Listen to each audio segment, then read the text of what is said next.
Olá, este é o Pleno Ponto News Entrevista. Eu sou Priscila Brito e ao meu lado o deputado federal Nicolas Ferreira. A gente vai conversar agora sobre o primeiro seminário de comunicação organizado pelo Partido Liberal que acontece amanhã. Curtiu a iniciativa? Sim, é sempre importante a gente alinhar, enfim, o discurso, as expectativas. Não sou nenhum guru, tá, da internet aí, não dou curso a respeito disso, nunca fiz nenhum curso a respeito disso. Eu simplesmente fui aprendendo ao longo do tempo, de forma empírica. Posto um vídeo, deu certo. Esse aqui ficou legal, esse aqui não deu certo, vou passar a fazer assim. E, enfim, tem dado certo. Eu acho que é uma experiência muito boa, que muitos ali vão ter. Eu estarei fora, tenho um compromisso em Washington, D.C., nos Estados Unidos, mas eu não tenho dúvidas que vai ser bastante proveitoso. Parabéns aí, principalmente a Rogério Marinho, que tem encabeçado projetos para o PL, e eu não tenho dúvidas que a gente vai crescer muito aí nesse sentido. O partido ele tem feito da comunicação uma das suas grandes fortalezas e o senhor, apesar de não ter feito nenhum curso, tem sido uma grande referência. E a primeira pergunta que eu gostaria de fazer ao senhor é se o senhor acredita que o uso de polêmica nas redes sociais é um caminho eficiente para o engajamento político ou se isso pode prejudicar a imagem a longo prazo para quem está começando na política. Eu acho que tudo na vida diz respeito a equilíbrio, né? É bom você ter humor na sua vida, né? Mas você não vai ficar brincando o dia inteiro. É bom, obviamente, você utilizar polêmicas para poder atrair as pessoas para o que você está falando. Eu dou o exemplo, por exemplo, do Romário. O Romário é extremamente polêmico. E ele utiliza isso, e utilizou isso durante a fase dele de jogador, para poder, obviamente, chamar a atenção para algo que ele estava querendo dizer e dava certo. Então você tem que ter um equilíbrio muito grande.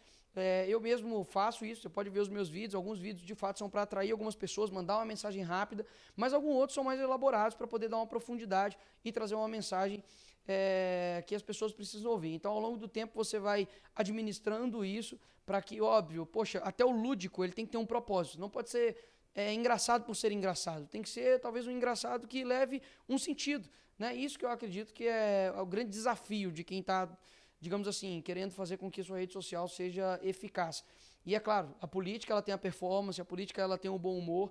Ronald Reagan mesmo contava piadas, né, sobre Cuba, sobre Fidel Castro, da mesma forma também Winston Churchill. Então, assim, o humor, a piada, a ironia, o sarcasmo, eles são, digamos assim, flechas que quebram um vidro que talvez, se não fosse aquilo, a pessoa não entenderia.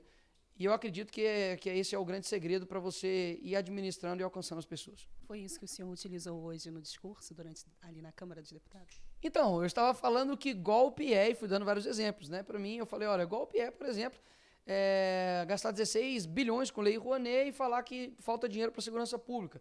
Golpe o Bolsonaro está sendo denunciado por 38 anos e o Sérgio Cabral, condenado a 400, já está solto fazendo vídeo em cima da sua cobertura no Rio de Janeiro. Golpe é meu ovo. Aí eu brinquei, né? Meu ovo, que tá caro, como café e como azeite. Então é óbvio que as pessoas vão falar assim, como assim golpe é meu ovo, Nicolas? O que você está falando? Você deixou de ser crente? Não.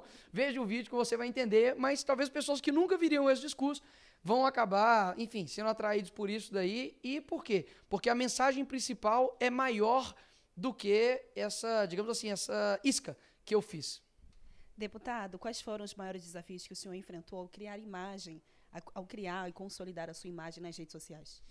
Olha, eu acho que o brasileiro, ele tem uma vontade muito grande de, enfim, de pautas quentes e conservadoras que todo mundo, conservadoras não, morais que está todo mundo falando. E esquece um pouco sobre as pautas propositivas. Dificilmente, se eu postar um vídeo a respeito, por exemplo, de tudo que eu faço no âmbito social, ajudando pessoas no meu estado, talvez dê o mesmo engajamento do que um vídeo falando a respeito do Lula. É uma coisa natural. Você tem programas no Brasil que bombam que chamam-se Caso de Família. Se o brasileiro não gostasse disso, aquelas famílias nem estariam ali. Elas resolveriam em casa e não precisava ser televisionado.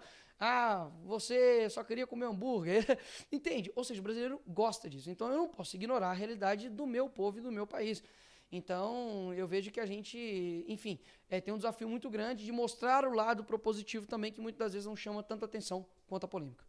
Sim, apesar de não estar sendo mais exibido, continua dando bastante audiência, né? Não, muita audiência, é muito engraçado, tem vários memes.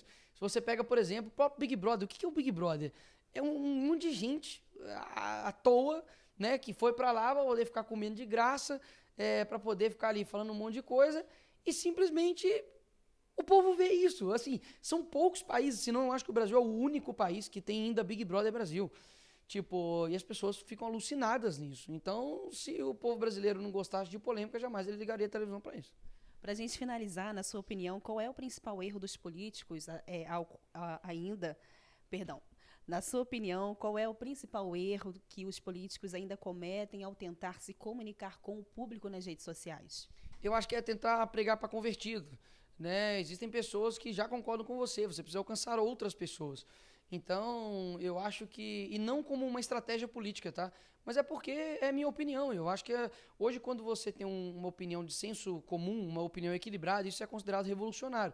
Eu falei, por exemplo, que eu não descredibilizo um prêmio que uma pessoa ganha por conta de quem que ela vota. Como, por exemplo, a Fernanda Torres vai ganhar o Oscar. Ah, você está torcendo contra, você está torcendo a favor? Eu nunca torci para nenhum filme, então isso é irrelevante para mim.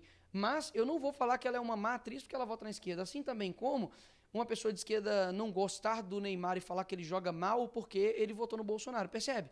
Que não há nexo entre a capacidade artística de alguém e quem ela vota. Não me importa. Ah, você vai chegar pro seu médico e vai falar quem que você votou.